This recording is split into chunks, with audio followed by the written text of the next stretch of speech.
साम्राज्य सामान्यांचा असामान्य आवाज। सालाबादप्रमाणे यंदाही मिती माघ 3 शके 1947 21 जानेवारी 2026 बुधवार रोजी ठीक 10 वाजता कार्यक्रमाचे प्रमुख पाहुणे परमपूज्य आनंद सिद्ध महाराज आसुर्ले, उद्योगपती महादेव कोगनुरे, ओबीसी युवाध्यक्षा प्रतीक्षा चव्हाण, यादगिरी महाराज, तानाजी महाराज, हरिभक्तपरायण लक्ष्मण महाराज यांच्या पावन उपस्थितीत यशस्वीरित्या सोहळा संपन्न झाला। विश्व हिंदू परिषदेचे जिल्हामंत्री संजय जमादार, बजरंग दलाचे राजेश एनगंटी, पद्मा फाउंडेशनचे संस्थापक अध्यक्ष राजेश वडीशिरला यांच्या संयुक्त विद्यमाने संकल्पित आध्यात्मिक गौरव पुरस्कार मातोश्री पुष्पलताजी पाटील महाराज यांना सन्मानचिन्ह, शाल, श्रीफळ, हार, बुके, 71 दीप प्रज्वलित करून ओवाळून हिंदू पारंपरिक पद्धतीने सन्मानित करण्यात आले।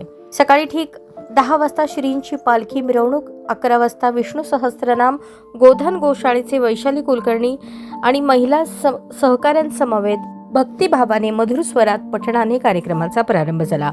11:30 वाजता जमखंडी सरांनी दासबोध आणि मनाच्या श्लोकांचे वाचन केले।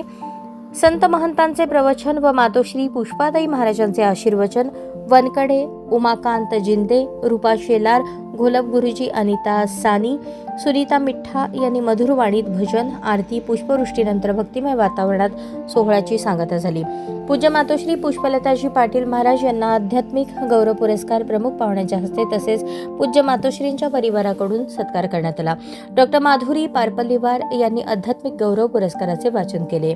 संक्रांती पुण्यपर्वाचे तिळगुळ दान तसेच वाण म्हणून विविध झाडांच्या बिया रुजवण्यासाठी लक्ष्मीसोबत नारायणालाही नाम ओढून वाण माधुरी डहाळे, माधवी पोद्दार, वैशाली नावी, जगदंबा मल्लिकार्जुन यांच्या हस्ते देण्यात आले। अशा प्रकारे हळदी कुंकू समारंभ पार पडला। महाप्रसादानंतर कार्यक्रमाची सांगता झाली। वन मराठी सरांनी उत्कृष्ट सूत्रसंचालन केले तर माळी सरांनी उपस्थितांचे आभार मानले।